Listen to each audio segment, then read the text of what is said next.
You're listening to Mr. Liverpool himself, Frank Carlyle, exclusively on Mersey Radio.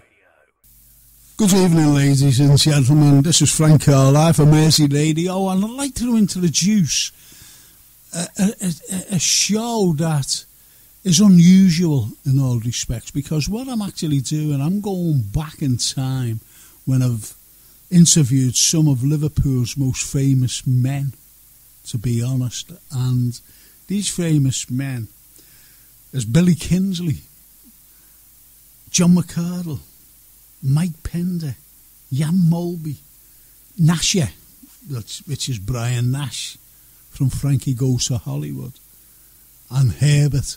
Now, why I picked these out? These people have been very special, shall I say, very, very special to Mersey Radio and me personally, and they became firm friends.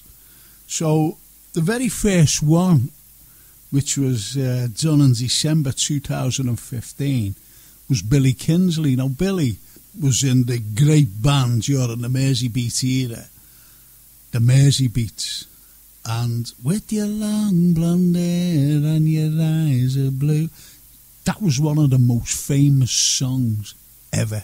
Sorrow, obviously. Sorry to sing there, people, but I had to get in there with a little bit of tune, shall I say. But anyway, here's Billy's interview I did in December 2015, and what an interview it was.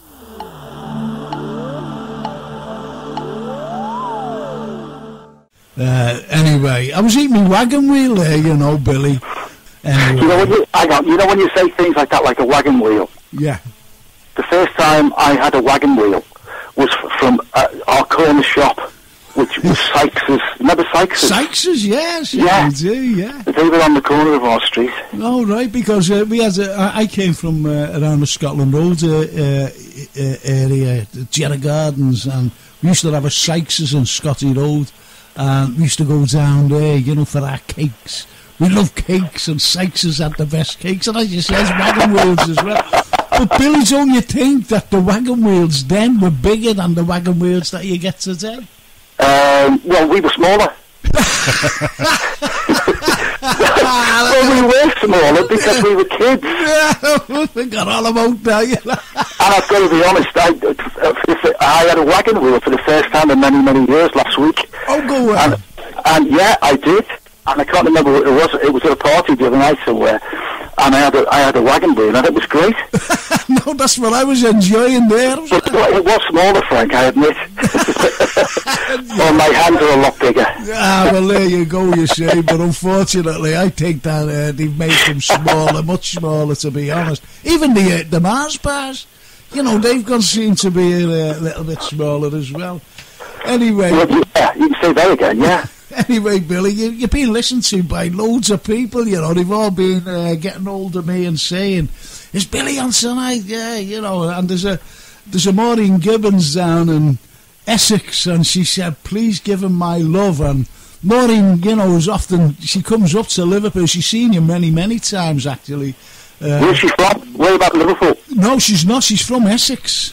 Oh, okay. And, you know, she's a big Searchers fan, funny enough, and she said, yeah. You know, but I do go and see Billy Kinsley, you know, so whether I took off with, a southern accent well there, I don't know. But anyway, it's such wonderful. Honestly, it's a great pleasure to have you on. That's my era. That really is my era, because some of the songs that I've got even lines up, you know, through the show is Chuck Berry, Fats Domino, Dion, D. Martin. Are you going to ask me about Chuck Berry? Yeah, I certainly am, because I remember you telling me a story about Chuck. Can I tell it on air? Frank? Yeah, this is what I want you to do, you know. Oh, okay. Which one? No, Chuck Berry or even Jimi Hendrix. I love the story about Jimi Hendrix as well. Oh, Jimmy, yeah, well, yeah.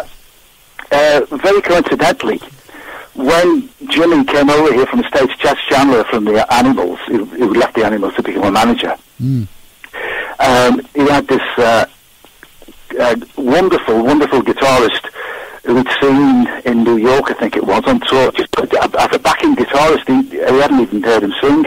And then when he heard him sing, he went, oh my God, this guy is unbelievable. So he brought him over to England and looking out for a backing band for him. And by sheer coincidence, the two guys he got in to be in his backing band were mates of mine. You know, from down, well, basically in between South London and Brighton, Noel Redding and Mitch Mitchell, the drummer. Yeah. And the previous year, in 1965, we'd spent like 2 months with those two guys, with another 4 guys, well, a band. I can't remember the name of the band now. I will eventually. But we've been great friends with them in Cologne and Frankfurt. Didn't see him for a few months. And then a couple of months after that, we actually met Noel Redding in Denmark Street in London, and he was looking for a bass guitar. He used to be a lead guitarist, so he's looking for a bass guitar. And I said, what are you looking for a bass guitar for? You're a great lead guitarist. He said, I know, but I'm going for an audition with this black American guy. And he said, he's brilliant. And we actually met Noel that morning, and we always say he got the job because he had an afro. He had an afro haircut, right? And those little John Lennon glasses on him. Yeah. So he just suited the part to be with Jimmy. Isn't that unbelievable? And he played bass, and he was a great bass player. Yeah. Do you know, you're talking about that Les fella, you know, from the Animals. Because every time you see the Animal, you know, the House of the Rising Sun, they always throw the old video on, and he's there, isn't he? He's actually playing. And that surprised me that, he just, not like left the group, but went into the manager, managed them. That was just a complete surprise. Well, we knew the Animals before they were the Animals. We used to play at the North East when we were kids in 1963. We used to play Middlesbrough every fortnight, and just up the road from there was a club north of Newcastle where the Alan Price set, I think they were called Iron Price whatever. Yeah. They weren't called the Animals, you know. So we got really friendly with them as well. And then we changed the name to the Animals and became absolutely enormous. You know? Yeah, absolutely, because even Alan Price, when he left the Animals, he set up his own name again, didn't he? The Alan Price set. So he must have reverted back to his... That's right, yeah, you're spot on. Yeah. Oh, you know history then, Frank? Well, that's right, you know what I mean? Listen, there's a fella here named Andrew Esford. And he was asked a question, you know, you can answer it or not, you know, but it's, he said, could you ask Billy if, you know, if he could tell us why Pete Best was sacked from the Beatles? Okay. My honest answer, obviously I'm going to give you my honest answer. Well, a lot of people don't know this, but I was there. Me and Tony were there on the day that Pete got sacked. Right. We were there. We got a message from Brian Epstein's secretary the night before to say, could you meet Brian at 12 o'clock, whatever, you know, the next day, which we did. And we went down to Nems in Whitechapel and got on one of those very old-fashioned lifts. And we pushed the button for that. Do you know the ones, the very old-fashioned ones? They call the concertina lift. Yeah. You know, you pull the doors. And so we waited for a while. And when we opened it, Pete Best walked out. It was a great mate, you know. Yeah. And Neil Aspinall, it was the Beatles road manager. Yeah. And we went, all right, Pete, all right, Neil. And Pete just blanked us completely. Absolutely completely. Neil said hello, but I could see there was something, you know, untoward what was going on or whatever, a bit dodgy. Me and Tony, as we're going up only to the first floor, to Brian's office, he said, that's not like Pete, you know. Why did he just blank us like that? Yeah. So, when we got to the top of the lift, opened it, and Brian's secretary came out, rushed to the lift, and said, look, Billy, Tony, I'm really sorry, but Brian can't see it today. He will explain things later. They were the words she said to us, and he never explained. He never explained later at all. But we found out days later when I went down to the cabin to watch the Big Three. Yeah. Because they were another great. Oh, they I really did love. And the Big Three were all. It was like the Beatles. Yeah. It was John, Paul, and Ringo. Really? Yeah. Well, George couldn't play because he had a black, or wouldn't play because he had a black eye. Oh, right. Yeah, someone had punched him in there. A Pete Best fan or a big Beatles fan who didn't like the idea of Pete getting the boot. You know. He got a smack, yeah. He got a smack in the eye, yeah. Oh. And if you look at some of the first, photographs from the Beatles' first session with Ringo, George is in the background because he's got a black eye, and that was only a couple of days later at AMI. So he still had the black eye for about a week. Yeah. But that's the story about that. That's my. What's your take on it? Yeah. That's my memory of it. But I honestly believe that they panicked when they got told.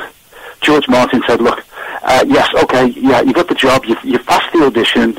We want you at EMI. And the problem is, we want to use a different drummer. We want to use a session drummer." Right. And that was the norm then. That was a normal thing. Yeah. You know, us lot in Liverpool didn't know that. No. All the bands in Liverpool, but like any band in London would have known that. There was probably, like Dave Clark. Yeah. One of the biggest things after the Beatles in America, sadly. Yeah. But he wasn't on any of the records, and that was the normal thing. No, he wasn't on any of them. Go away.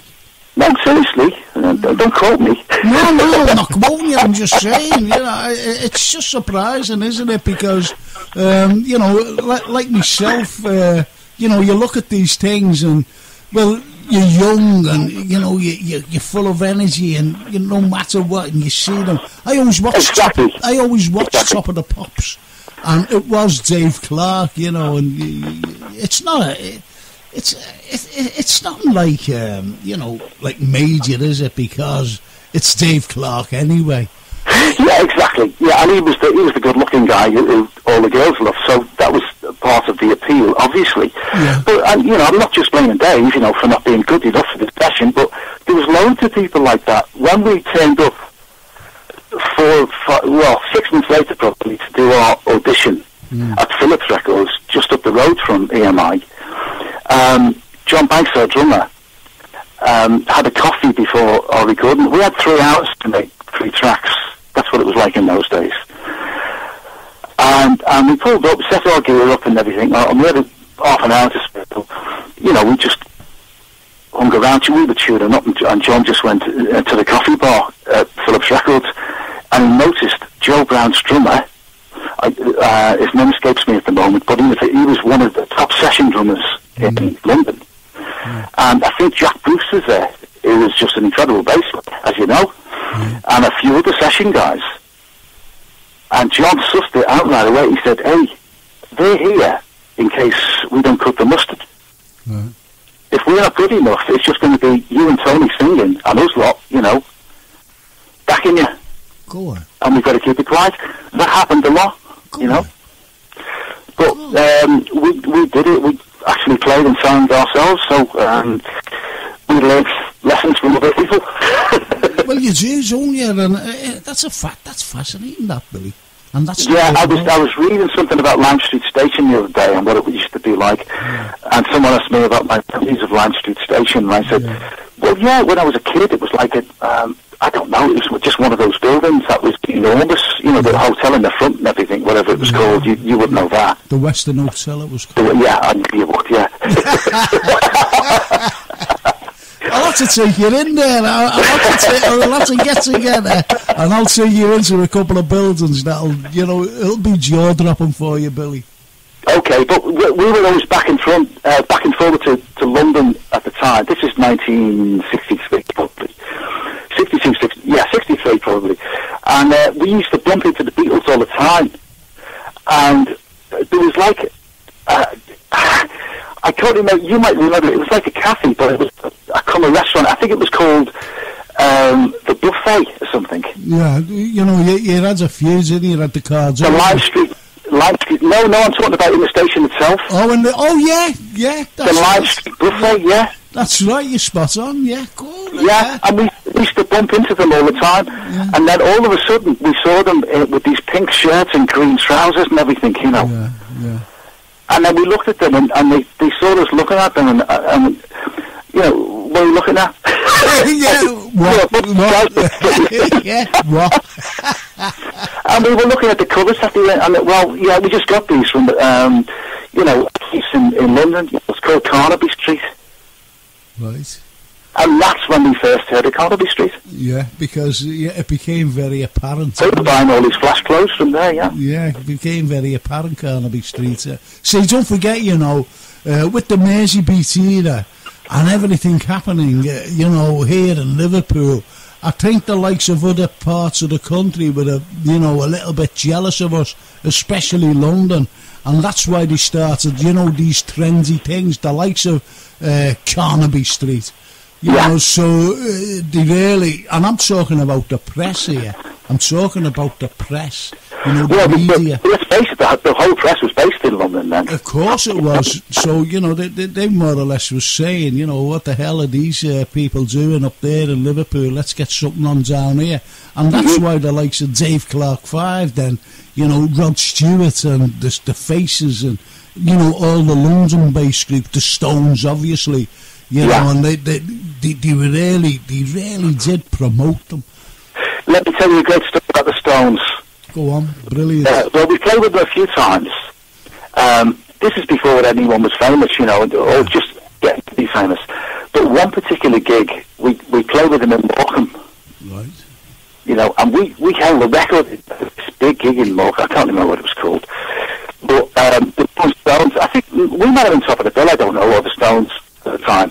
But we're sharing the same dressing room. No, we didn't speak to them and they didn't speak to us. Yeah. For some, I don't know. We were shy. We were just kids. I was only like 16. And they were, as I say, they were ignoring us. And Brian Jones said hello, and that was all. And then 40 years later, when I did my book with Spencer Lee, he interviewed Bill Wyman. And he said, do you remember the occasion when you played with the Mersey? He thought, what happened? You didn't talk to each other, And he said, oh, yeah, we thought they were a really big time. No way. So they were more shy of you then? Yeah. Is that incredible or what? That's absolutely amazing. That's absolutely amazing, that. I'm going to say this. It's been absolutely wonderful, Billy. It really has. It really has. Thank you, Francis. No, listen. That's my son's name. All my family call me Francis. To be honest, Francis. Is that your church name? That's my and son's name, yeah. So like when if I hear someone saying Francis, I know immediately it's a family member. So. Exactly. Cheers, Billy. Thank you, Francis. It was a pleasure to be on with you. Oh, brilliant. Thank you. Take care, mate. And you. Well, that was great, wasn't it, by Billy Kinsley, and it was a great interview, and I know that Billy really enjoyed it also. And then another fella who's absolutely, he's such a lovely, lovely man.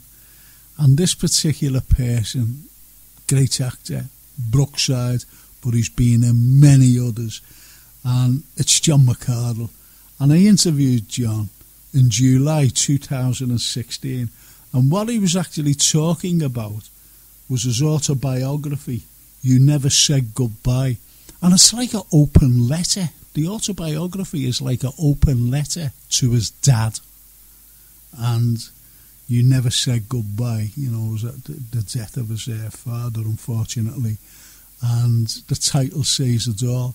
And when I interviewed John, it was such a poignant and funny one as well, because he's got a great sense of humour. And but as I said, it was very, very poignant. And here's his interview with me in July 2016.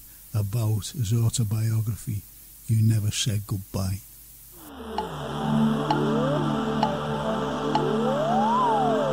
John, we've got, the people are looking forward to, your book, actually, because I mentioned it today. I said, if you're going on holiday, buy your book, and someone said, I've already got it. It's absolutely fantastic. So, that's good to hear. It is, John. That's good to hear. Yeah. And it's. Well, the thing is, go on. Yeah.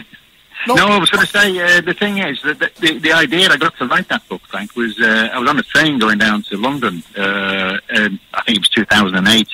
And this young guy came up to me and recognised me from Brookside and that. And he's come up and he said, I liked your work on Brookie. I said, what do you do? He said, I've just written my first book. And he was a squaddy in Iraq, this lad. And he wrote his first book. And I bought it and read it. And it was a wonderful piece of work. His name's Steve McLaughlin, by the way. And he said to me, John, I don't know why you haven't written your memoirs, about your life and everything. I said, nah, couldn't do that. And he said, no, have a go. But this author encouraged me to write it, so I have to give him some credit for that, Frank. A really good bloke. It says, because when I read it, and even Jason read it, I said, hey, Jason, I've a read of this, and he read it, and both of us came out and actually said that it's like a letter to your dad, which is very, very unusual. Yeah, no, it is. Because my dad died when I was 16, and I thought, he's missed a lot out of my life and his family's life.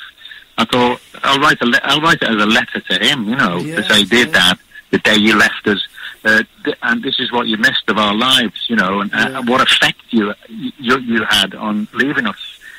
Which is why I called it You Never Said Goodbye, because he went out to work one day and never came back, without any warning. So it was a shock to us all.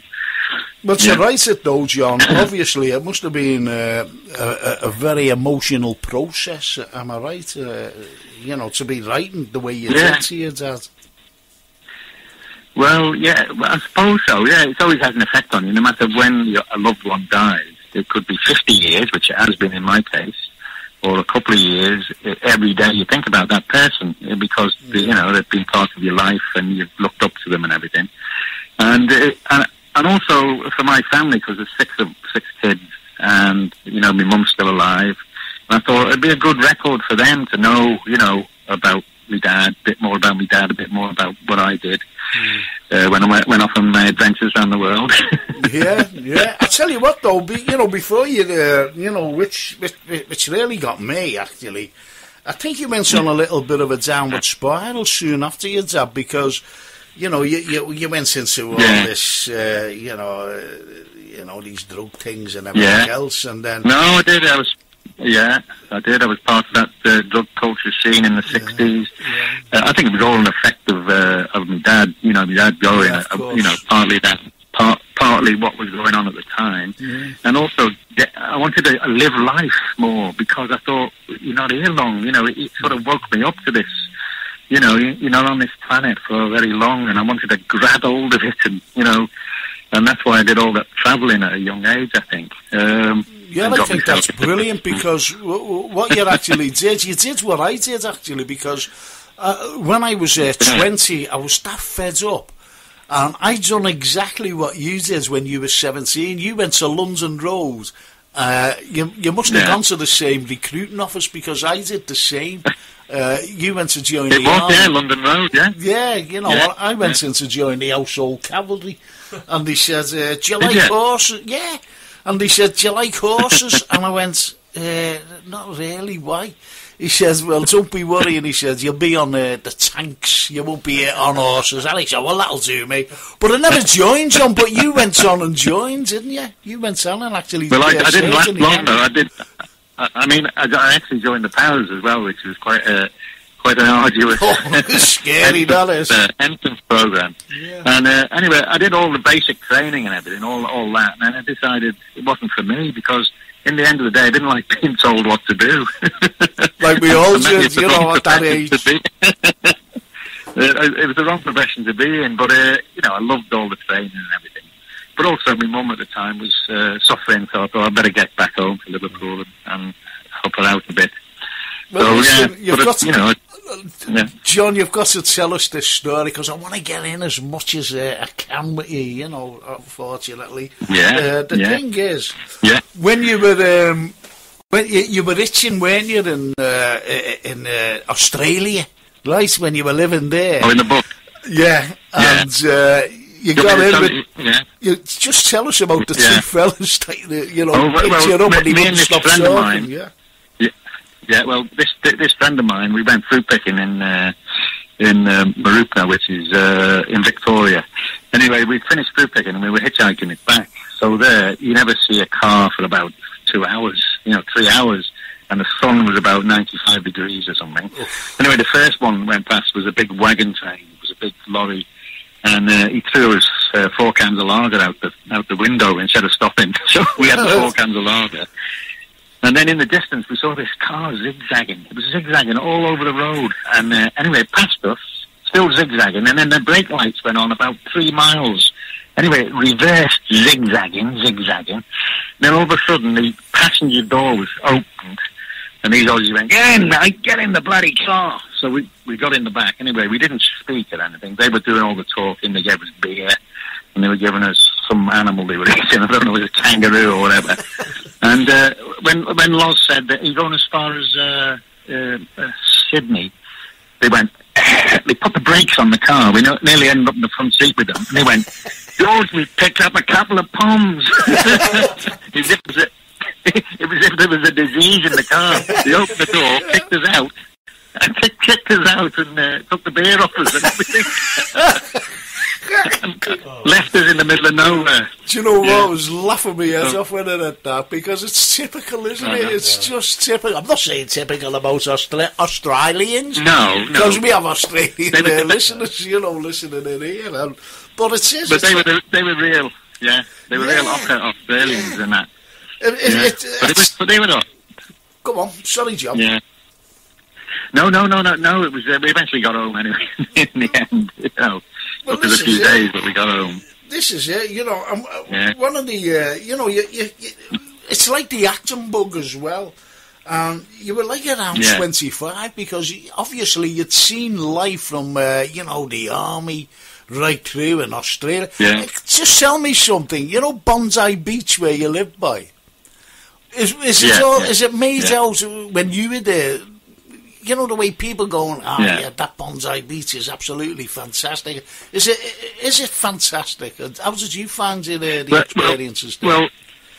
Well, when you're young there, and you've got a beach like that, 400 yards from where you live, and it's sunny every day, it's just one of the most wonderful places to live in the world. But when you actually look at Bondi itself, it's a bit tatty. It's not like really posh buildings and everything like that. It's sort of fading a bit. But the beach is one of the most beautiful beaches in the world.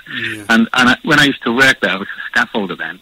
I used to get up at 6, go for a swim on Bondi at 6 in the morning. It would be about 80 degrees then.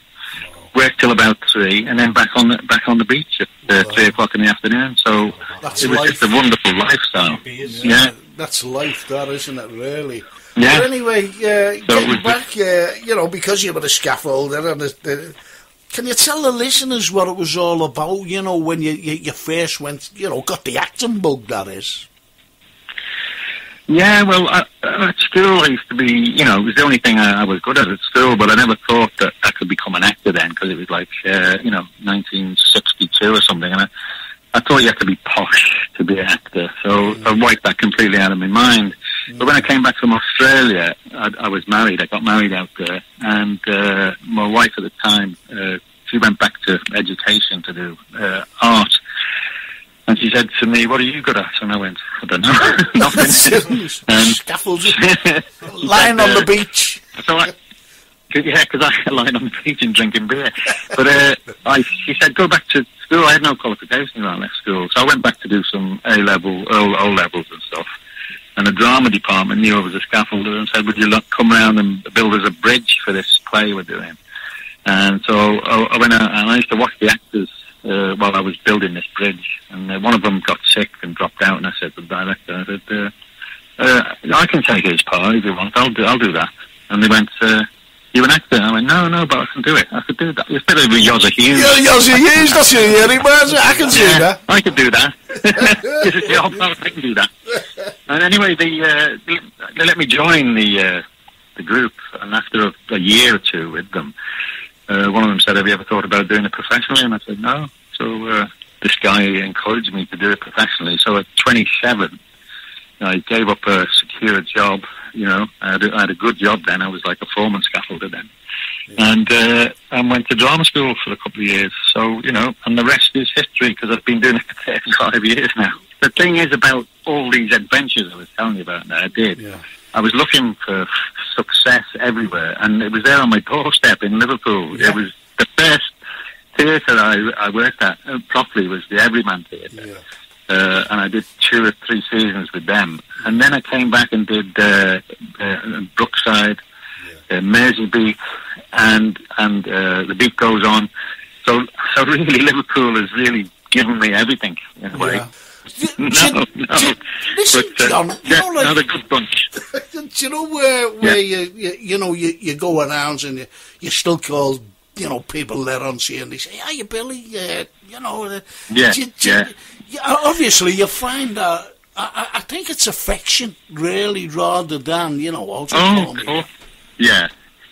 Most people, you know, I mean, the ones old enough to know Brookside and everything. I mean, most people are fine, and it doesn't bother me at all, because in fact I'm quite flattered that they still remember you. But I'll tell you this, it's in the book as well. But you know, when I was doing Mersey Beat, where we were filming in town once, and I had my uniform on and everything, and I had a bit of time, so I was hanging around by the caravans that we have, and the general public were walking past, and this fella come up to me and he went, "Didn't you used to play Billy Kinsley?" And I went, yeah. He said, "Oh, you're a copper now, are you? I always wondered what happened to you." Oh, go away! Because I had the and he really did. Because I had the uniform on. Yeah, that's it's amazing, isn't it? And it can only happen in Liverpool, that, you know. It can only happen in Liverpool. Yeah. It's just amazing. Yeah, John, once again, thank you so much, and I'll be in touch with the details. Thanks everyone. Ciao now. No, thank you, John. Bye-bye now, bye-bye. Good night. Wasn't that unbelievable? I told you, didn't I? You know, John, and about his book and that. You Never Said Goodbye. What a fella. Absolute diamond, as we say. He was still is a diamond. But, you know, talking to me that day or that evening was absolutely wonderful. So thank you, John. That was wonderful. Thank you so much. Listen to Mersey Radio wherever you are, on air, online, and on your phone. www.merseyradio.co.uk. Whatever you're up to this Sunday, whether it's the DIY, the housework, or you're cooking up a storm in the kitchen, tune into the Sunday Show with Gary Reddin, 2 till 4 every Sunday for the soundtrack to your Sunday, here on Mersey Radio. For the best signed and unsigned artists, tune in Tuesdays at 8 p.m. for WWK Signed and Unsigned with Billy Kelly. The best in 60s and 70s music, plus a little bit of history. Tune into Frank Carlyle every Monday at 8 p.m. here, only on Mersey Radio. And the next interview I had was in April 2015, and it was Mike Pender, the original searcher. So when you look at the searches, the original searches, absolutely amazing. Don't throw your love away. No, no, no, no. So you get these particular songs that were phenomenal. All #1 hits. I saw her today. I saw her face. The likes of Needles and Pins, for example. Anyway, this is a great interview with the one and only Mike Pender. I used to go to the Irons many years ago, and I've seen the searches many times there. Absolutely fantastic. And they were there with the Beatles. They were up there with the Beatles. And especially, you know, with the likes of Needles and Pins. And when you walk through the room, it's absolutely wonderful, because we're going live over to the legends himself, Mr. Mike Pender, and he's just finished a wonderful tour of the States.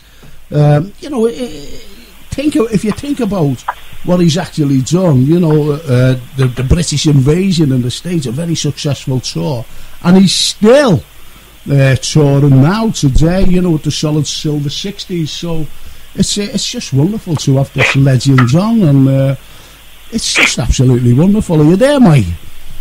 Hi, Frank. Oh, brilliant. It's absolutely wonderful to talk to you. I was speaking to Billy J, and Billy J, obviously. Of course.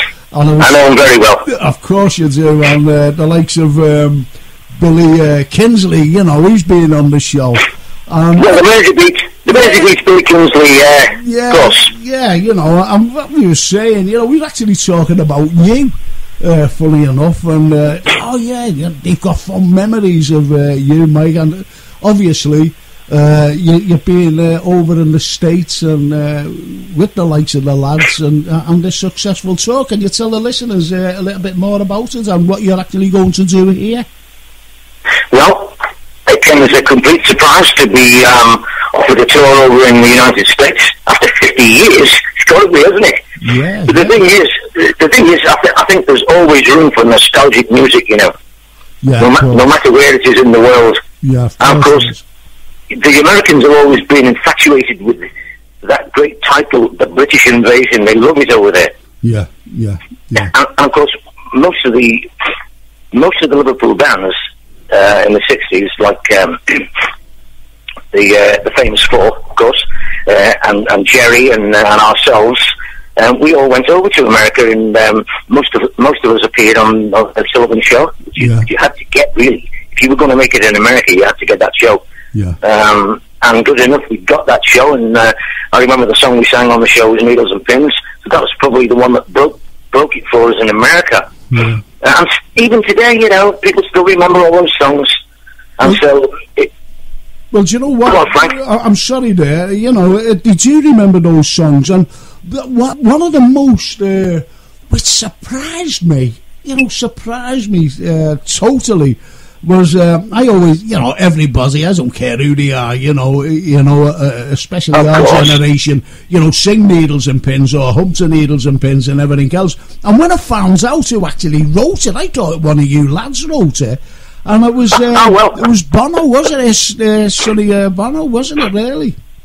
Sonny Bono, yes, the mayor of New York. Absolutely amazing, yeah. Was it the mayor of... Yeah, I mean, I must admit, when we first recorded that song a long time ago, I had no idea, like yourself, who wrote the song. I just remember that we got it off a girl called Jackie D. Shannon. Right. And she obviously picked it up from Sonny Bono. I always wondered if Cher had anything to do with that song, but it doesn't mention Cher on the record. It just says Sonny Bono. But what a great song it was, yeah. Yeah, absolutely, because that's what turns like legendary status around, wasn't it? Because you became legends after that particular song. And I always remember seeing you, whether it was on the telly or whatever.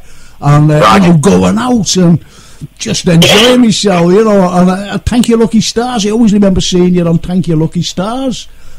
Well, believe it or not, Frank, that song, Needles and Pins, we had to fight the record company to get that released.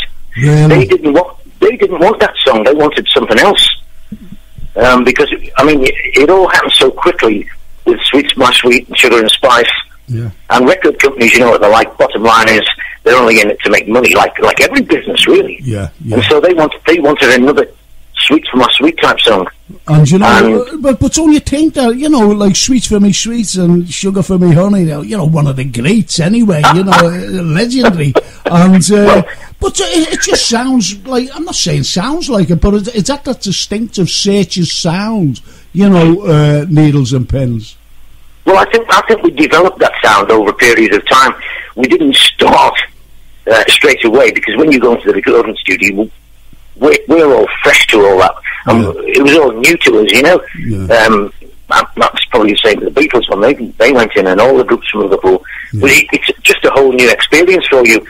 And over the first sort of 12 months, 2 years, if you're lucky enough to have 3 or 4, number ones, like we did, you eventually become a group with a distinctive sound, and when people listen to your songs on the radio, hopefully they can tell exactly who it is. Yeah, absolutely. Do you know what? I was talking to a handyman today. He's the youngest handyman I've ever known in my life. And I said, he said, "Who have you got on your show?" He said, "Who have you got on your show tonight?" And I went, "I've got Mike Pender from the Searchers." And he went, "Who are they?" And I went, "You've never heard of the Searchers?" And he went, "No." And I had to sing him Needles and Pins. I had to sing him and standing there like a dope, singing. And he went, "Oh, I know that song. My dad knows that, he's got an album there, with these lads on, He said, "Were they famous?" Funny. And I went, "Yeah, they're very famous, I mean, you've got to laugh. But the thing is, every generation has its own music, really. Yeah. And we had ours in the 60s with all those people like ourselves and Dusty Springfield and Roy Orbison and Gene Pitney and all those people. Sadly, a lot of them have gone now. Yeah, absolutely. And obviously, sadly, even a lot of the groups have lost quite a few members over the years. Yeah, so you've just got sort of... I mean, I was recently, as you said, in America with Billy J. Kramer. He's a lovely lad. Yeah. But of course, he's no longer going out as Billy J. Kramer and the Dakotas. No. The Dakotas sort of gone now, so he's got his own band in America. Yeah, I know, because I interviewed him on the show, and he came across, as I said, mentioned you.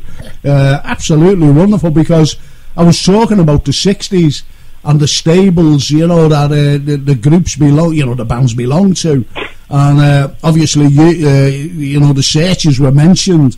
And again, I just reeled off a few songs that I knew that the Searchers sang, and he went, "Yeah," he said, "they were great, he said, "it's a pity." And funny enough, he said, the likes of Sweet for Me Sweet was my type of song, he said, because he was more like a crooner, wasn't he, really, rather than, the rocker, that we become associated with the Mersey beat.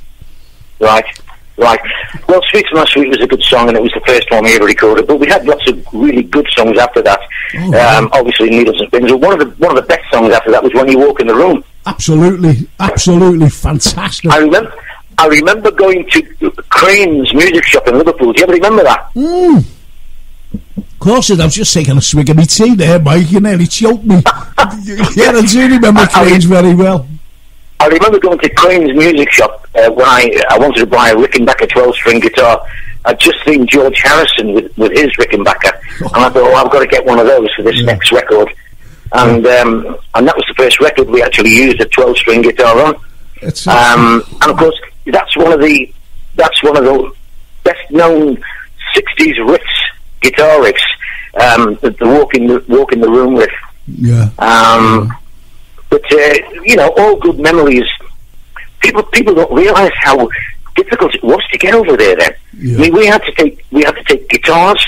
The drummer had to take his drum kit all the way to Germany.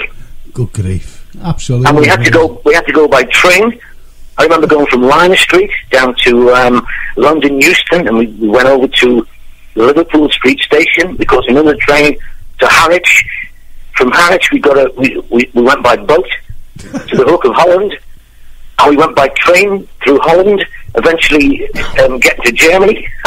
It took 2 days to get there. And did you play right away, or what? Or did you have a rest? No, but that's what you had to do in those days. I mean, when you think of what we went to, all those groups at that time, even the Beatles did the same. I can remember giving my job up in Liverpool. I had a great job at Birchall's. They were a big printing firm in Liverpool.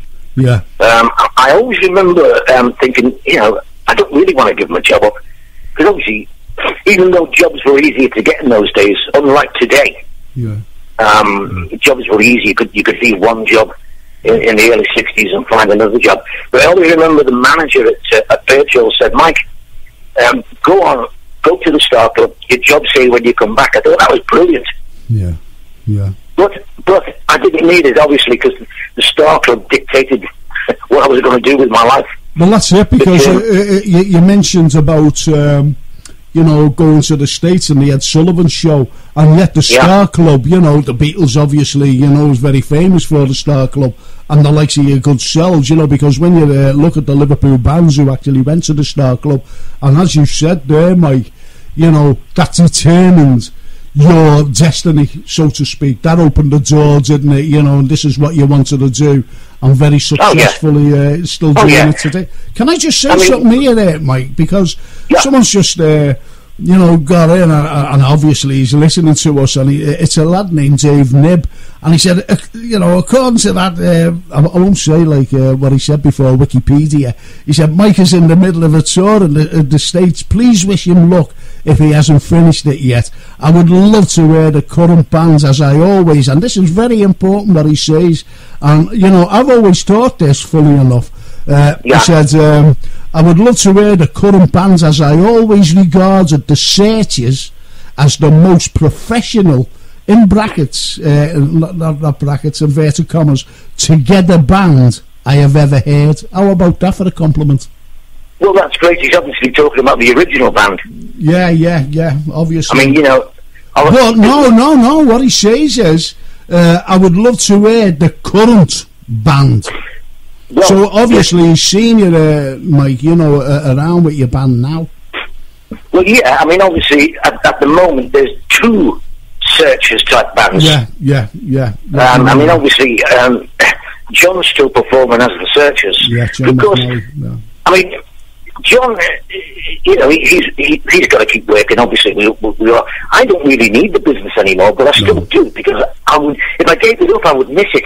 Yeah, of course. I would miss it terribly. Yeah, of course. So when I say to people, look, where we started and where we are now, there's only one Searchers really, and that's the original Searchers. Yeah, of course. That's Tony Jackson, Chris Curtis, John McNally, and myself.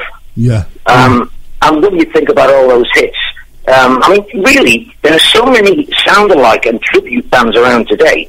Yeah. But really, what's the old saying? It is only the original that stands the test of time. Anything that follows is a copy. Absolutely. Well, that's right, isn't it? You look at all the Beatles bands and the ABBA bands around today. Yeah, absolutely. No, you're spot on there. It's only the original that counts. But I mean, I'm amazed really that you were just saying that just done a tour in America. To be able to go over there after 50 years, for me, is like such an accomplishment. I can't believe it sometimes. Yeah, absolutely, because, see what you're saying there, Mike, which is absolutely phenomenal, really. There's a lad from Liverpool who, when, as you mentioned about, taking the path after the Star club over there in Hamburg, and you're still going today, and you still can't believe, the impact that the Searchers has, especially you, and being a member. It must be absolutely phenomenal, because you're so passionate about your music. As you said, you could retire and just say, well, okay, I've had enough.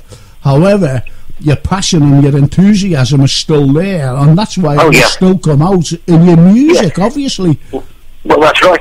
People say to me all the time, Mike, what are you going to call it today? I say, well, I've thought about it, but I would really miss it. Yeah. I really would. Yeah, absolutely. It's the same for all those guys who were on the tour in America. Billy J. Kramer, Peter Asher from Peter and Gordon. Yeah. Gordon Waller died a few years ago. I didn't know that, Gordon Waller. I didn't know he passed on. I'll tell you what, no, I'm going back even before. I'm going back about 2 years ago now. And I was watching something on the telly, the way you from the past and everything else. I don't know whether this was in the 90s. I'm not quite so sure, or it could have been early in the millennium. I'm not quite so sure. Maybe you could, tell me. Verify it for you. Yeah. What it was, you were on stage, and I think you were going great then, Mike, so I don't know how far I'm going back. You were going, salt and vinegar, as I call it, salt and pepper, I'm sorry, not salt and vinegar, salt and pepper. Anyway, what has happened was, you were doing it, and you brought up the wonderful Tony Jackson. And, you know, you did a number together, which was, I thought, very emotional, actually, you know, for the audience that was sitting there. Can you recall that at all? It's on film. It's actually on film. Any idea how long ago it was? Do you know what? I just thought, I think it was shortly before his passing on, the wonderful... Right. Well, I can remember a time when my band, Mike Pender Searchers, were doing a show in Birmingham Town Hall, actually. No, that's it. Right, and Tony was in the audience. That's right. And when I found out, I thought, I'm going to get it up on stage. And you can actually see that... a bit of that film on YouTube. Yeah, I've seen it, you know, but I was watching a television programme at the time, you know, I'm going back a couple of years, and it was even to me, Mike, you know, it was very, very emotional, and Tony got up, you know, and I went, look at that, you know, they're the boys, they are the boys, you know, they're the Searchers, on the stage at the one time, you know. Tony Jackson was my best mate when we first met. I remember going to the Cross Keys pub in Liverpool. Yeah. On a Saturday night in about end of 1958 or early 1959. I went down there and I found Tony. Tony was up there singing on stage and got talking, and that's really how the band started. The eventual Searchers who made the big time. Yeah. And after that, I already knew John, of course. And we got together as a trio, and then I met Chris Crummy, who later became Chris Curtis, of course. Yeah. Well, listen, changed his name. You know, was that his name? Because I was going to ask you that. You know, Chris Crummy. Was Crummy... Chris Crummy. I thought his name was Chris Curtis, and that was a nickname. Well, I mean, we didn't find anything wrong with his name. It's always the actual person who doesn't like... I mean, it's like Tony Jackson didn't like his nose, and he had an operation. That's right, I remember that. I mean, I didn't see anything wrong with his nose, but it's always the person. Yeah. The person who's... I mean, obviously, Chris didn't like his name, and so he changed it to... Curtis. That's quite funny, actually, how he changed his name. We were doing a gig at the Cavern lunchtime, and somebody wanted an interview. And we each had to say who we were, like Mike Pender, John Lynelly, Tony Jackson. And when it came to Chris, he got a bit embarrassed, and he didn't want to say Crummy. And there was a poster on the wall in the Cavern, and it said, Lee Curtis and the All-Stars. Now, you must have heard of them. Yeah, of course. And Chris just looked at that and he said, my name's Chris Curtis. And that's how he got his name. That's how he took his name, yeah. Absolutely brilliant. Oh, that's a great little story now. You know, people remember those songs, you see. Yeah. If you're lucky enough to have had hit records up 50 years ago, if the records are that good, they'll still remember them. Absolutely. Especially if you've had a few number ones. Yeah. We've come to the end, mate. We've come to the end of the interview, mate. Everything comes to an end, Frank. Oh, it's been such a wonderful pleasure, a privilege, never mind a pleasure, it's just a privilege to talk to a Mersey Beat legends, you know, Mike Pender from the Searchers. All right, Frank, thanks very much for the interview, and if I'm still here in 10 years' time, maybe we can do another one. Definitely. Now, that you've got a date, as they say, you've got a date, and maybe the Iron Door are open for us. Okay, Frank. Thanks a lot, Mike. Okay. See you soon. Bye-bye now. Bye-bye. Wasn't that absolutely... Well, I told you, you know, all right, I'm saying, you know, isn't it a great interview? But they are, you know, because these are actual interviews picked out by my producer, Jason Pennington. And he said, what about these, Frank? Yeah, brilliant, you know, because these were some of my favourite people over the years. And they're still friends with the show, with Mersey Radio, the station, and myself included in that. So I take a great personal interest in what they're doing today. And this other interview was in April, also 2015, and it was Jan Molby, the Great Dane, Liverpool footballer. Absolutely brilliant, Brilliant interview. What a gentleman this fella is. Such a gentleman. Really nice. He's the only Dane in the world with a true Scouse accent. And the interview, that I did, loads of people just tuned in because everybody loved Jan Molby. Everybody. And, looking at him the way he is today, I think he could still put a pair of boots on and give a good performance for Liverpool if he came out of retirement, that is. But just listen to this particular interview. It's absolutely wonderful.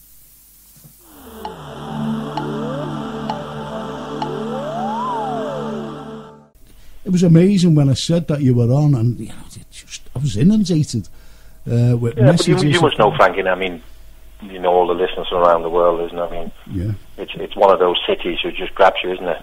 Well, yeah, Jan, we've just had a lad on from Italy.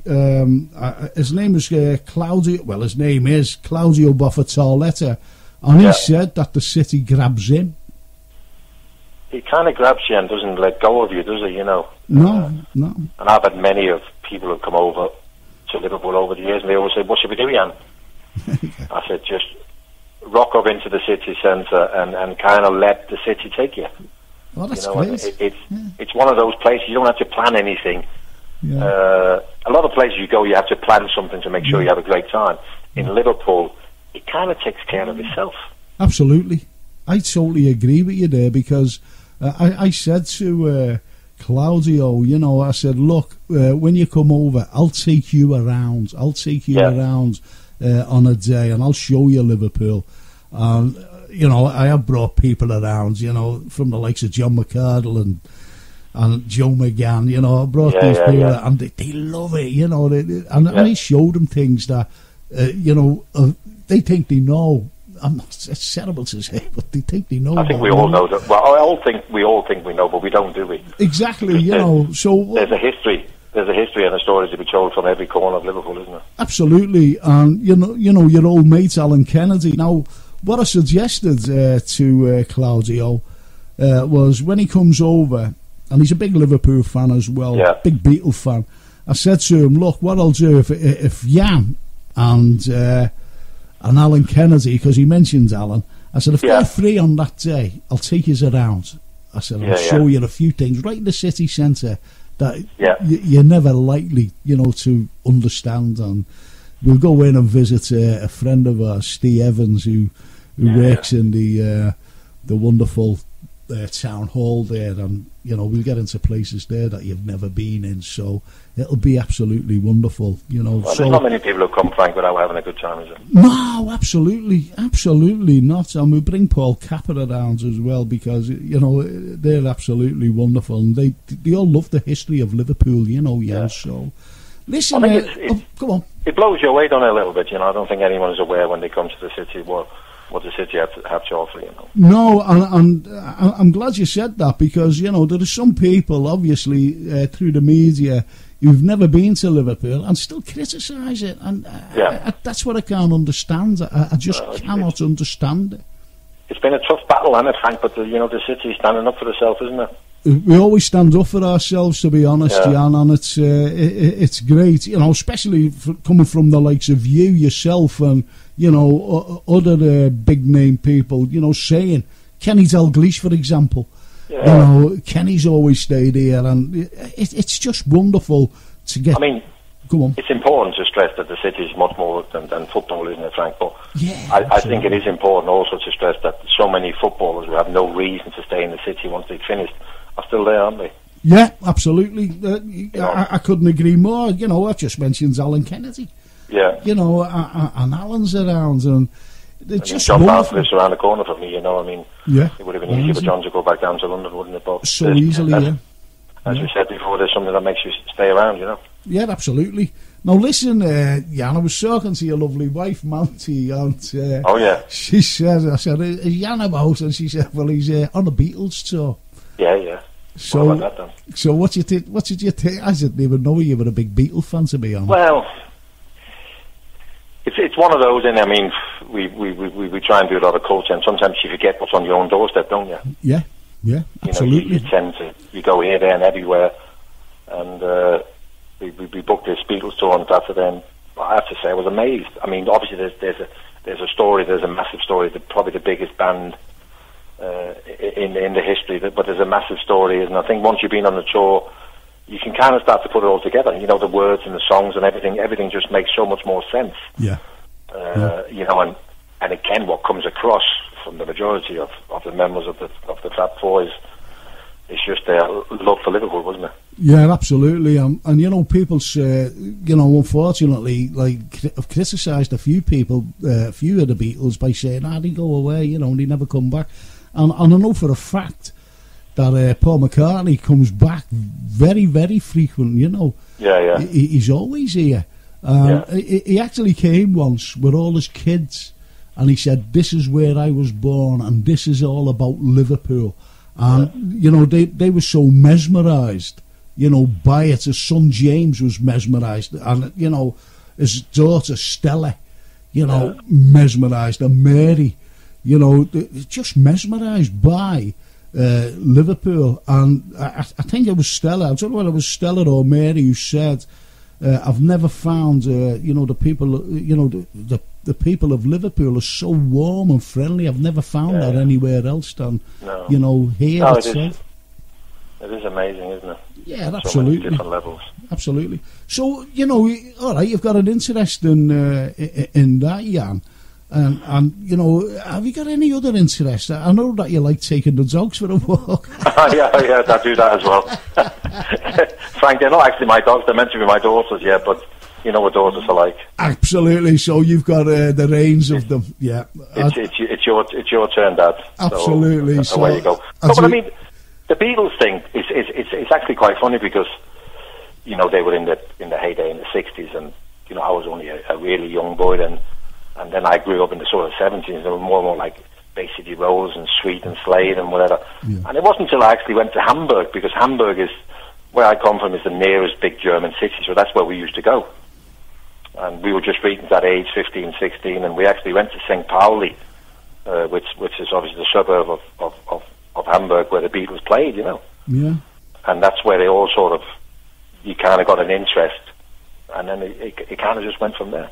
Well, that's right, because the Hamburg phenomenon, shall we say, or the Hamburg experience, they say about the cavern, but it was really where, you know, internationally they took off, the Beatles, and a lot of other Liverpool bands as well. Then, when, you know, up and down the country, you know, London bands, and they all got, the Hamburg, got to go to Hamburg. So, but it wouldn't have been easy to crack that German market at that time for the British band, would it? No, well, this is it, you know, and it's absolutely amazing. And even today, you know, you get a lot of German fans, you know, coming over, especially during Beatle festivals, which is absolutely wonderful. You know, it's just great. Oh yeah, it is. I mean, it is. I mean, for all the listeners who listen, if you haven't been or you haven't done a Beatles tour, you know, do a little bit of reading up on it before you come over, and you'll be truly amazed. Yeah, it's a wonderful story. It's like what you're saying about the Beatles and standing the test of time. Well, football's like that, and it does stand the test of time simply because, just hear me out on this, Jan. Yeah. You know, like when Liverpool went through a terrible period of winning nothing and everything else, and, you know, people were saying, you know, if we only had Jan Molby in the side, or Xabi Alonso, you know, coming further up, and, you know, and, you know, the midfield, and this is the way they were. This is, you know, and it's true, because, you know, great footballers do stand the test of time, which is absolutely wonderful.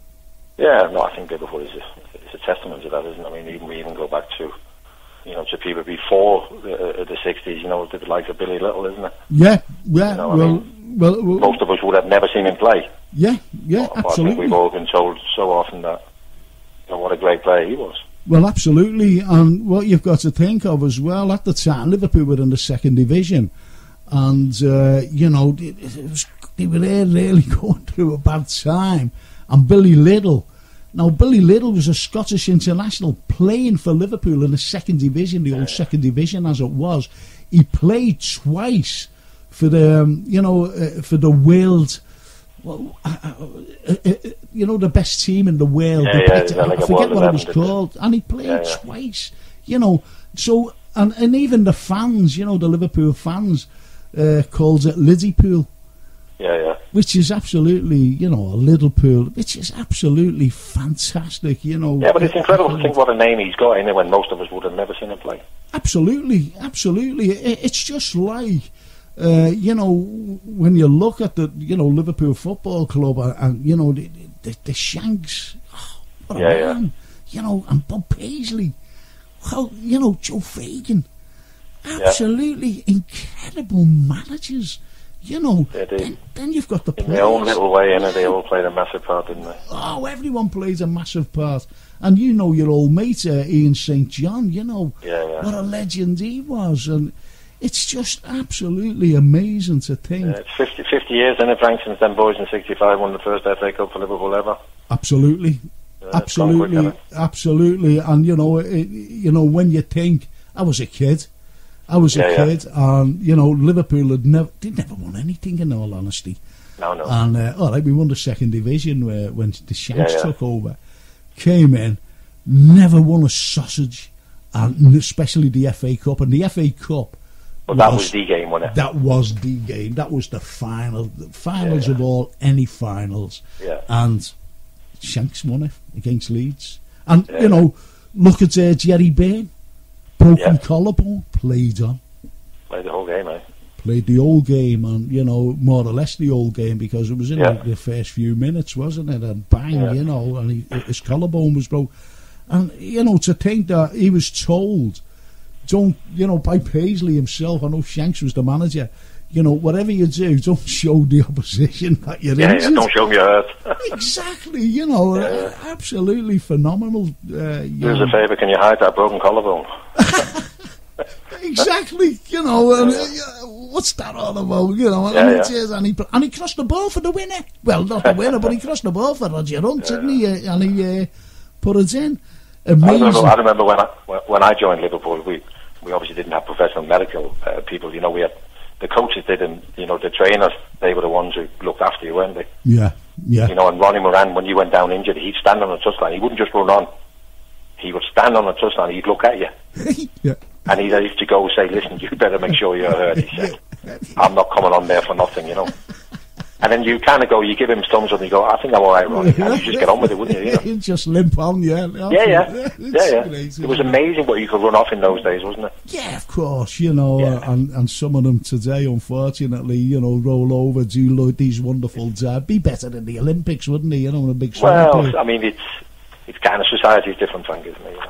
Well, football, the old attitude. Don't get me wrong. I'm still going to the game. I still love Liverpool Football Club, and no matter what, it's just great. And everybody calls everyone for everything else, and we even call the referees. And but the referees have been getting called for years. No matter what, if you win, if you win a game, I'm talking about the supporters. No matter what, go back to the 60s, 70s, 80s, 90s, in the millennium, and if you got beat, you'd always tend to blame the ref. Yeah. Well, the last people you want to blame is your own players, isn't it? Absolutely. It's kind of a protection thing, isn't it? Yeah, of course it is, and and that's an unwritten rule, isn't it, Anfield? We don't get after our own, do we? No, and it is an unwritten rule. I'm amazed if you said that, actually.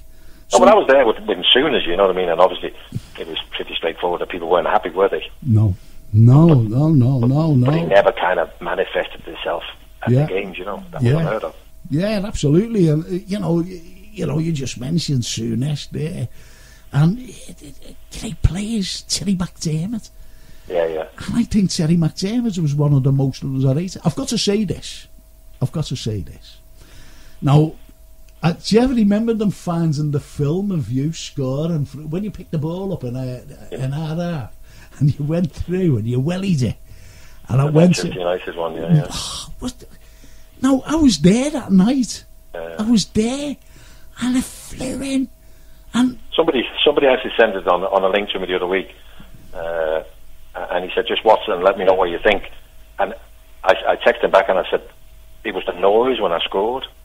And he said that was the one thing that got me. Yeah. It was a noise, but don't forget we had like 20,000 people standing in the Cop, you know. Yeah, that's right. That's right. Because the amount of people who have come up to me since then and gone, I was there that night, yeah, I was there, you know, I was on the 37 bus going home. Yeah. He said it was magic, because it was obviously Manchester United, wasn't it? So it was, a big game, wasn't it? Well, it's always been a big game against Man United. And to score a goal like that is absolutely phenomenal. Yeah, there's things in it. There's things that, it's a bit of this you said before, isn't it, survive the time, isn't it? And, you know, and anything like that, people will, for as long as the people who are there are still alive, they'll be talking about it, won't they? Yeah, absolutely, because, you know, as I said, Jan, there are people today who, you know, unfortunately, I'm talking about the younger generation, you know, the only things that they can see is when they watch LFC TV or anything like that, and nothing is like being there, is it? No, absolutely, because, you know, there has been great memorable nights, you know, for me, absolutely great memorable nights, and especially in Europe.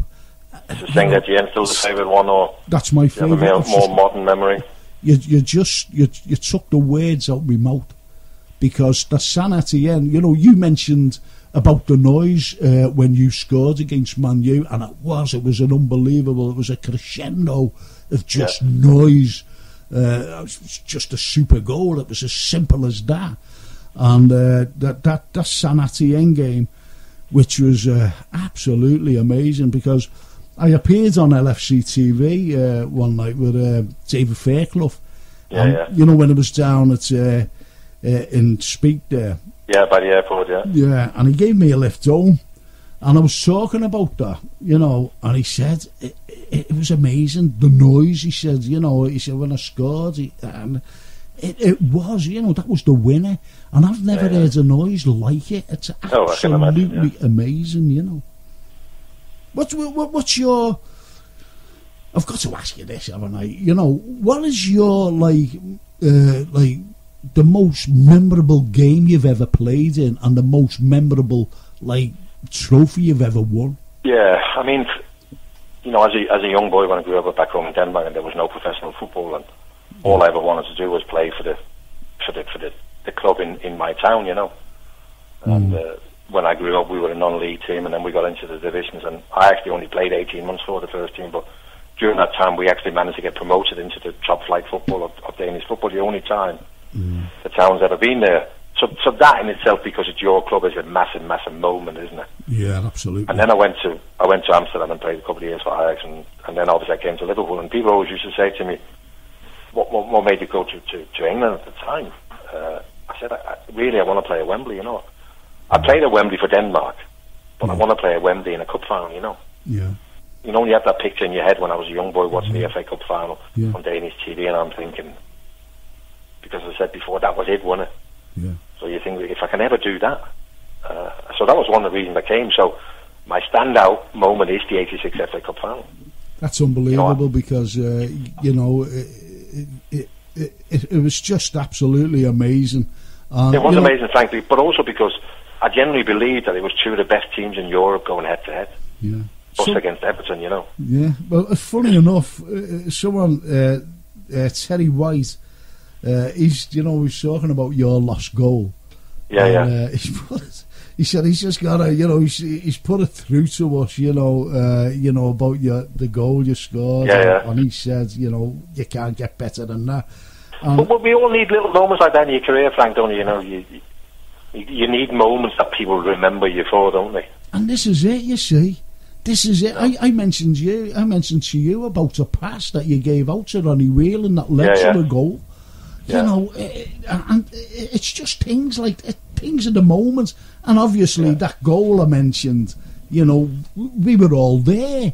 You know, just, you know, to see you pick the ball up in our own half and then run and beating everybody, you know, and I don't think you've moved so quick in all my life, to be honest, you know, I've ever seen. You know, you just dead and bang. We try and do what was needed at the time, Frank, and at that time it was needed. A bit of pace was needed, you know. But I think what actually, going back to that goal, I think what added a bit of spice to that goal was Bob Paisley, who later described that goal as one of the best he'd ever seen. Yeah, he did. And he put that down to, the fact that, won the ball a long way away from goal, he said, and then to run at that pace and still have the power, he said that was very impressive. And now for somebody like Bob, who you will know as a man of very few words, and I think if anyone was ever in any doubt, I think they all realised, well, did Bob think it was something special?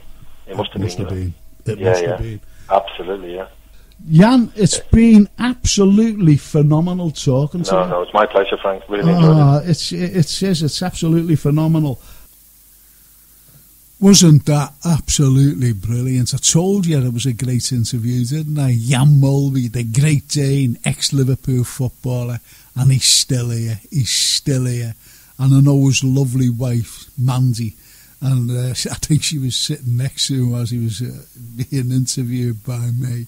Well, anyway, that was Jan Molby, and what an interview it was, as I said. Now, the next fella, this is absolutely amazing, because this fella, was a personal friend of mine, and it's Brian Nash, obviously known as Nasher, from Frankie Goes to Hollywood.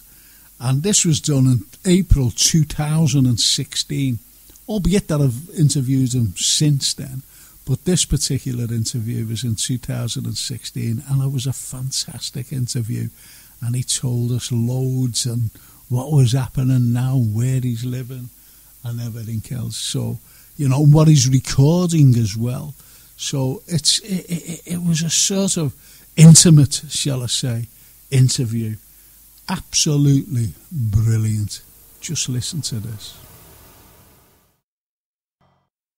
Enough about me prattling on. Let's have a little chat to the wonderful one and only Brian Nash. Nash. Hello, Brian. All right, mate, you've really picked me up there. Oh, did I? And I tell you what, listening to those listen names, I recognise a few of those names, and I think you've got people from all four corners of the United Kingdom, and even Rock Ferry. And Rock Ferry. It's exotic, Rock Ferry, Brian. Yeah, I heard the Lord of Rock Ferry's name mentioned there, so I know there'll be someone on the dark side listening in. Don't you know what, people say about, saying, hey, listen, they call us the dark side. But it's only fun, it's not derogatory in any possible way. Is it really? No, not at all, not at all. So how are you, Brian? How are you? As a man... To be honest, at the minute, I feel a bit sick because I've eaten my dinner and my missus bought me a box of Taunton's toffees for Easter. Oh, wow. And I've smashed my weight through half a box of them. And by the time I finish speaking to you, I won't have to put my jaw in a sling. When you come up, Brian, obviously, with living in London, I know that you're a frequent visitor anyway, and you come up here. How do you find the change, from when, you first started to, went down to London and, how do you find the change coming back?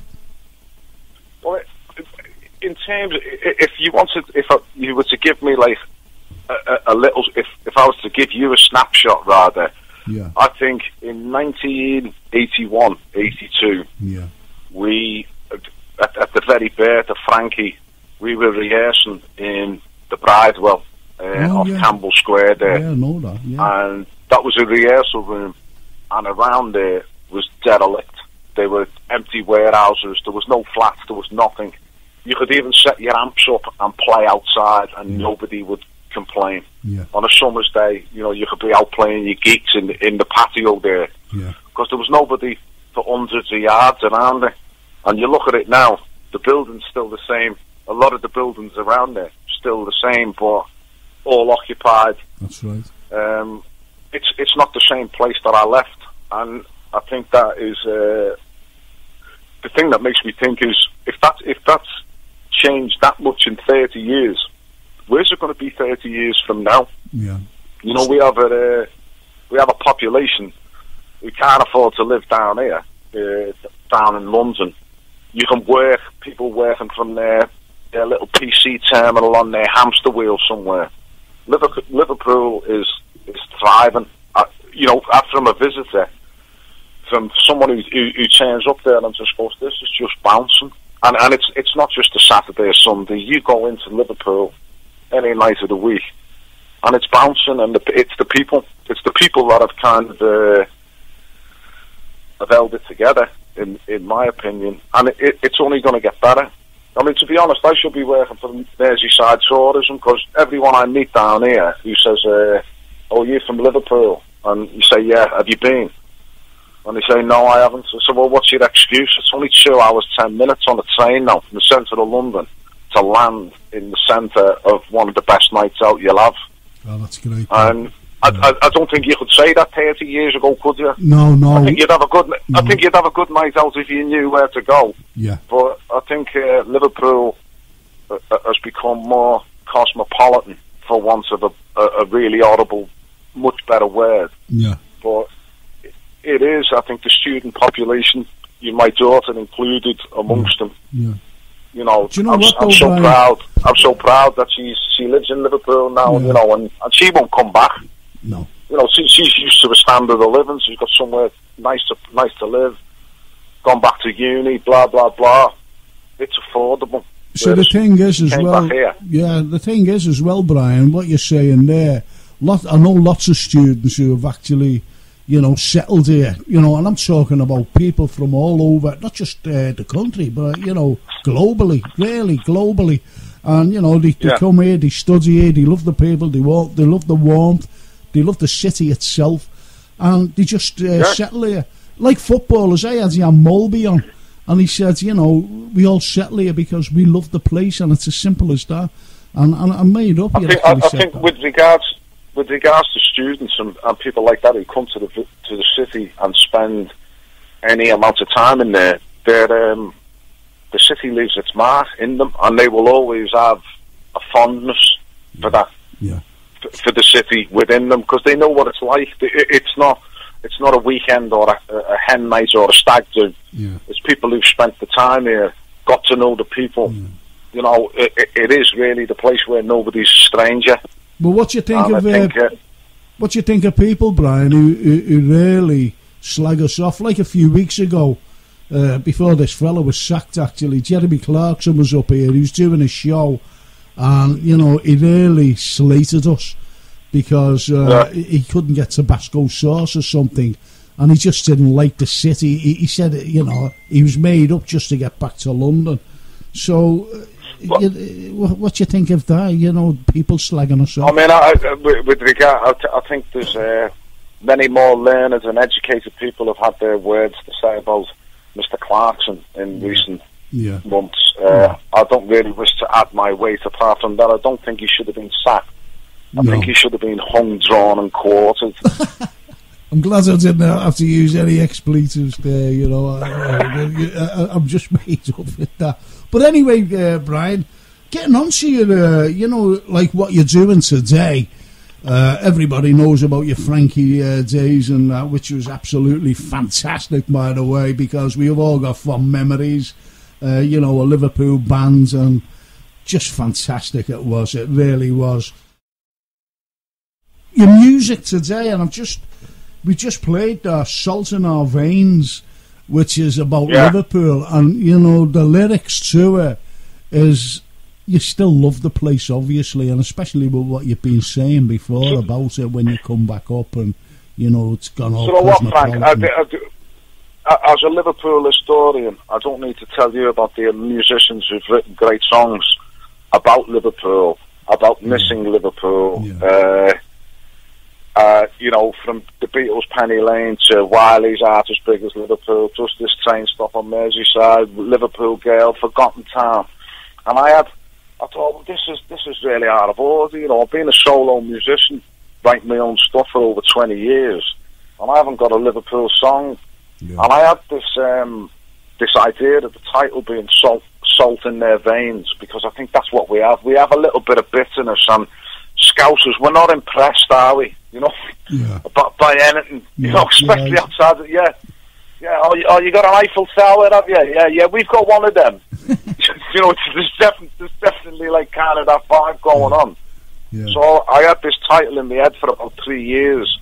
salt in our veins, salt in our veins. And then one day I was sitting there strumming in the studio, and that line came to me, my sisters and brothers were not like the others.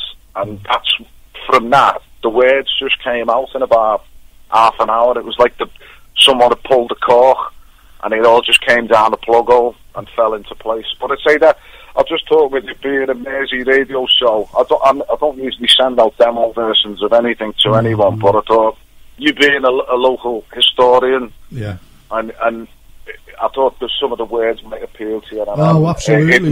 It means a lot to me to be able to have written it eventually. Yeah, because even the title itself, Salt in Our Veins, because we're a port, and it is, you know, we're a salt city, if you like, you know, with the port, with the sea and the river and everything else, because we have so much history, especially with the port.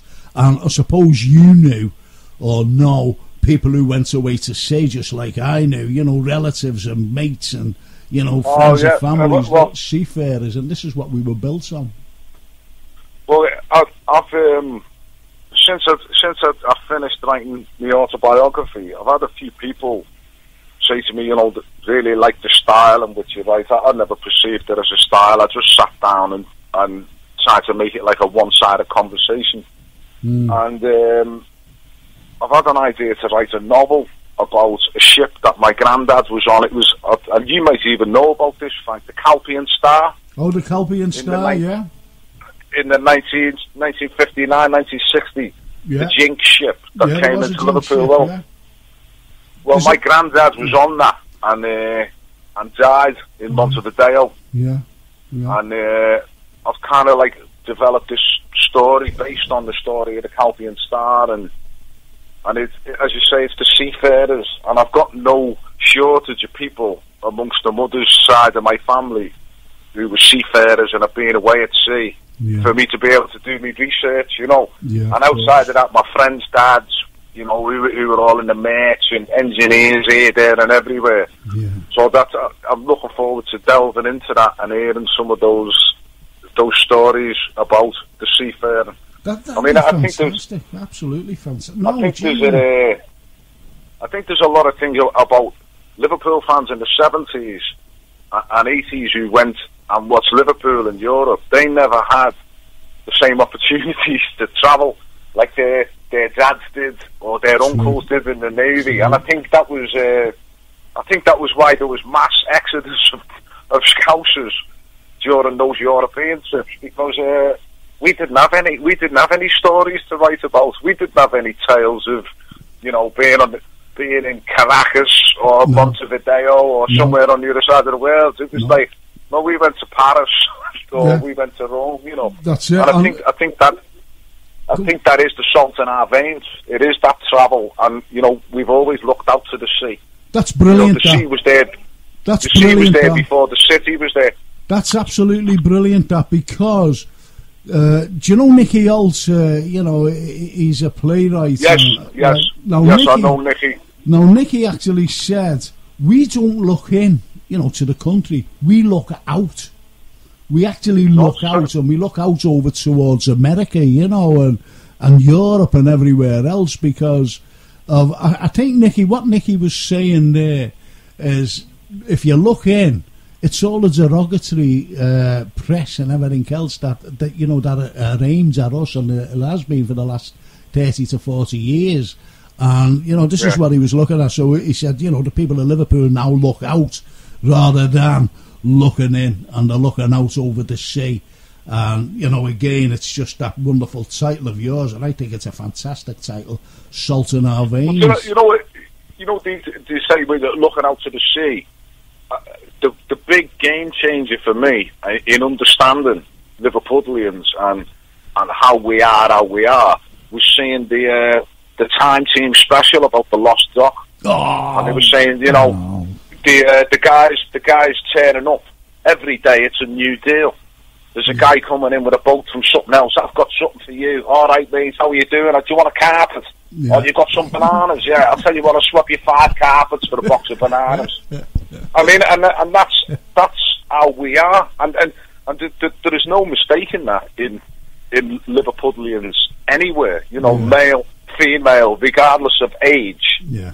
we do have that in us. Yeah. And I don't know whether it's wanting to see greater things or we've seen greater things. Yeah. And I think there's definitely that thing about us not being impressed. I always remember a mate saying that to me, who'd lived down in London for years. He went, well, we're not impressed, are we? You know, you call what? The Houses of Parliament. Is that it, like? Yeah. It's a bit grubby, isn't it?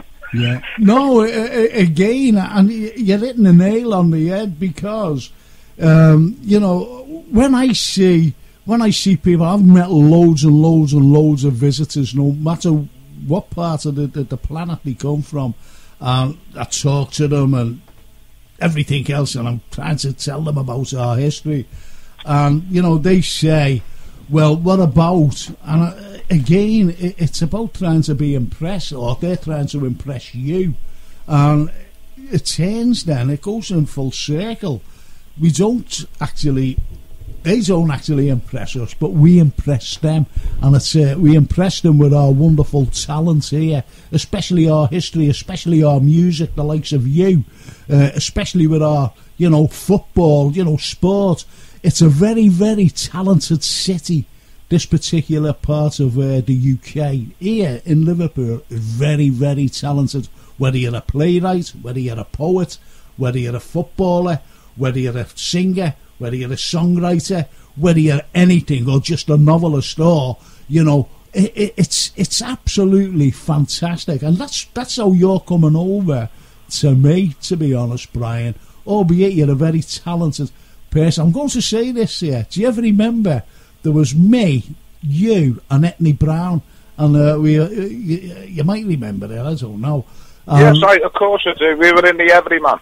Do you ever remember that? We were in the Everyman Bistro. Yeah, absolutely. Look at, you know, Frank, you've just mentioned the place there. Now, just doesn't that show you the evolution of our city? Yeah. That something like the Everyman Bistro, which would be, you know, a place where guys in their 80s to students in their 16s and 18s would go to.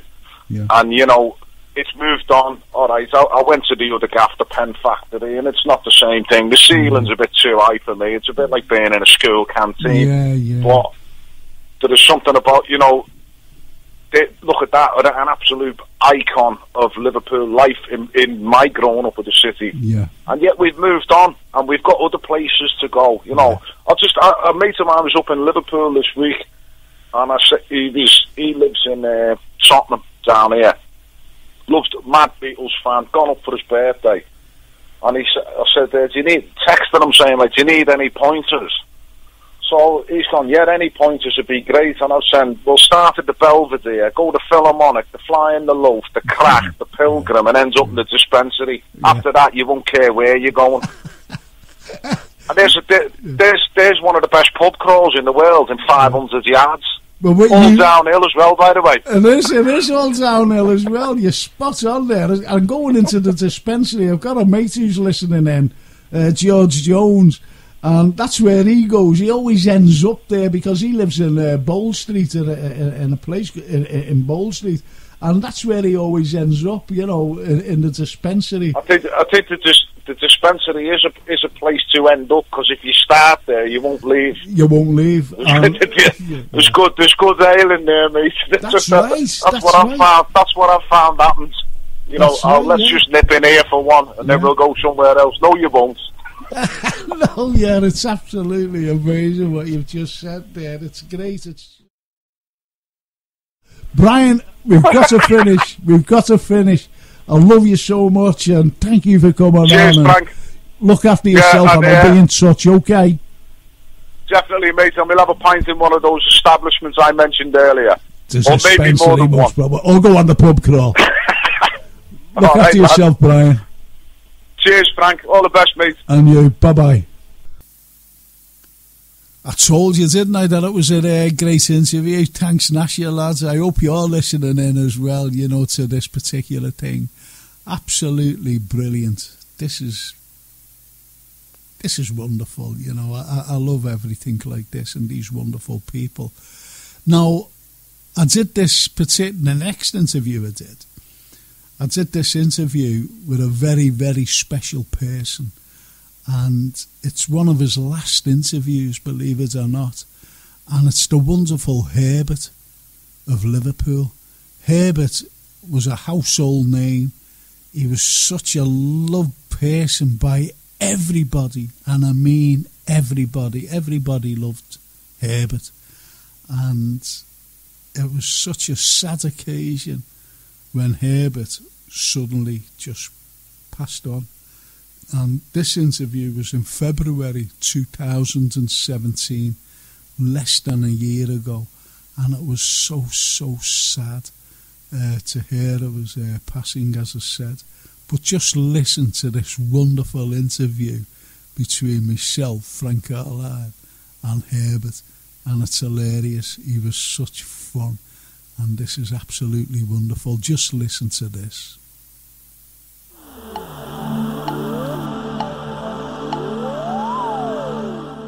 Herbert, are you there? Hi, I'm Frank. How are you? Happy New Year. Oh, Happy New Year to you. You're such a woman. I can't believe I was just listening to all these wonderful words you were saying about somebody, and then my name was mentioned a couple of times. I was, oh, that must be me. Well, there's only one Herbert on the planet, and that's you. Well, yes, I suppose so. Nobody would have wanted to call a child Herbert, let's face it. I mean, I drew a short straw, I think. Fancy looking at a baby at 12 months old, and then somebody going, oh, isn't he gorgeous? And you go, what's his name? You go, Herbert. Did you never say anything to Queenie as you got a bit older? No, my father did though. My father was in the Navy, right? And then he was a chief petty officer. And when my mother had me, I think there must have been telegrams those days. So I believe my father said, you know, oh God, I've had a son. Oh my God, you called it Herbert. It was a bit of a shock to my father. You know, I have to tell you this because I am quite chuffed at this, right? Joyce, who helps me with the charity, right? Yeah. And it's we don't have any, you know, administration charges whatsoever. No. I mean, no one gets paid. No, you know, everything's done, and all the money would go to the children. So she said to me, I think it was just before Christmas Eve, she went, Herbert, you're going to be very pleased, she said. By the time the 2nd of January comes, and the 2nd of January we took 319, you know, children from Bernardo's, and we had them from, where did we have them from? Bernardo's and Ollie, you know, our lost love years, and, you know, children that really, we took them all to a pantomime. She said we'll have looked after 3,480 older people and children. And I was really chuffed at that figure. That's fantastic. Absolutely. It is when you think, isn't it? Yeah. It can build so much like that. So I was absolutely delighted with that.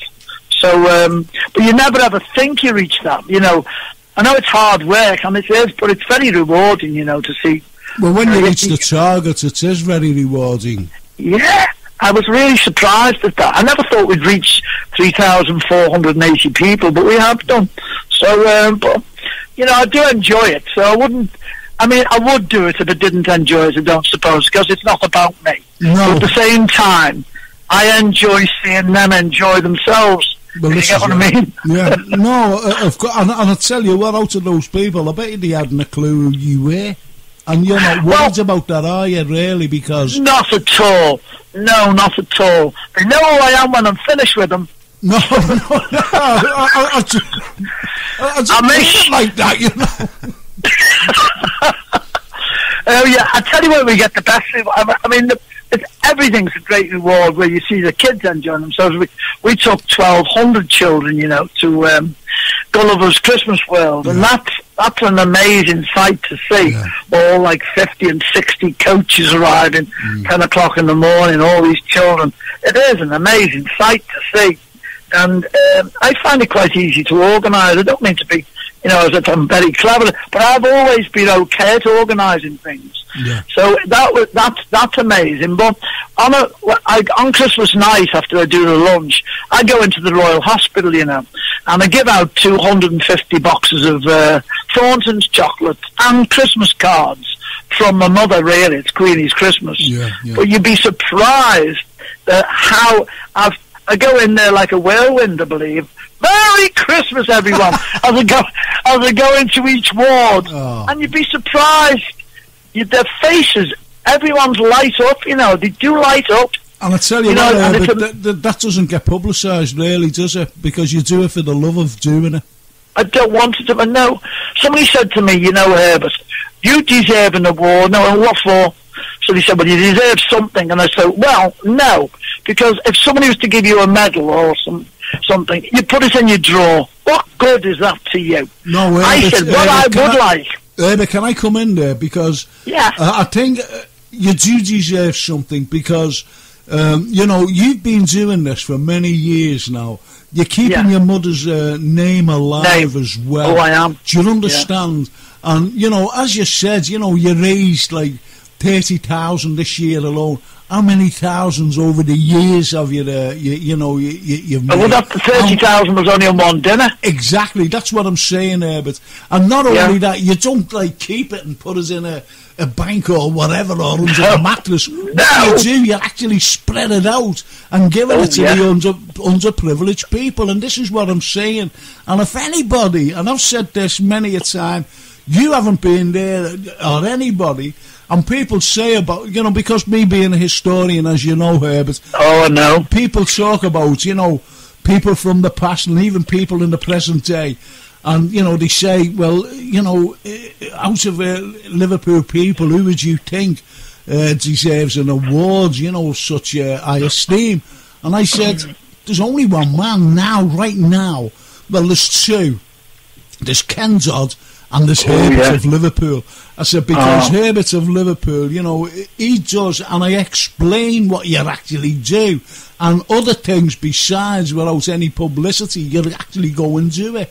I said, and they're gobsmacked. They're absolutely gobsmacked, when I tell them what you actually do, and, and this is me, and not just me, but also people, but this is me talking to you now. You do deserve an award of some sort.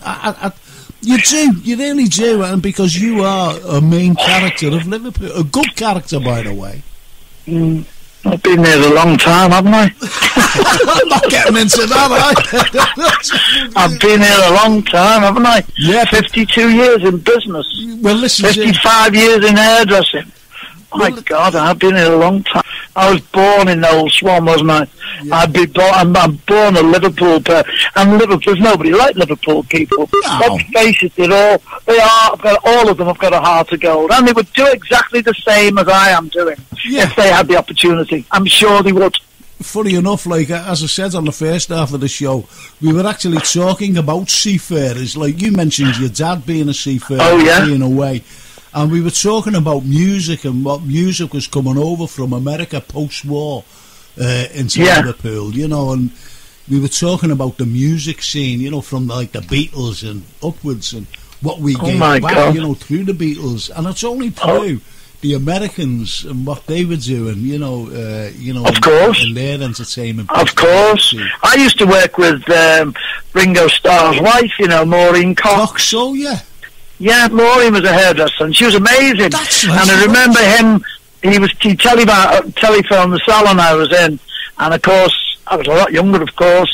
And I said, "Ringo's on the phone here," and so she went, "Oh, quick!" It was only from Amsterdam. I think it was £1 a minute while you were on the phone those days, which is quite expensive now. Yeah, absolutely. But it was quite expensive then. She said it was £1 a minute. So I went, £1 a minute, my God. Yeah, he must be loaded. So you just answered the phone to Ringo Starr, by the way. Oh, yes.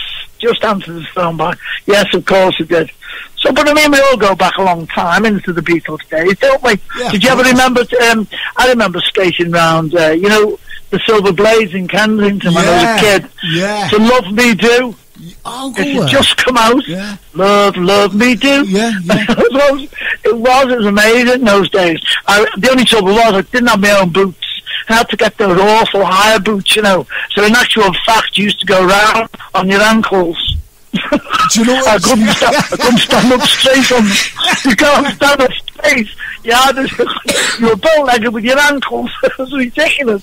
I used to go roller skating, and we used to go over to Morton. That's right. All as I did was go straight and bump into a bar, like a barrier. That's all I ever did. I couldn't turn or nothing. I just went straight and bumped through. And there was a fella by the name of Ernie Dixon, one of our little mates. We were only about 15, and every time I turned around or bumped into the bar, like the barrier, it turns around, there's Ernie on the floor rubbing his left elbow. Every time. When you think about it, it's quite dangerous, wasn't it? You know what I mean? You could easily break a bone.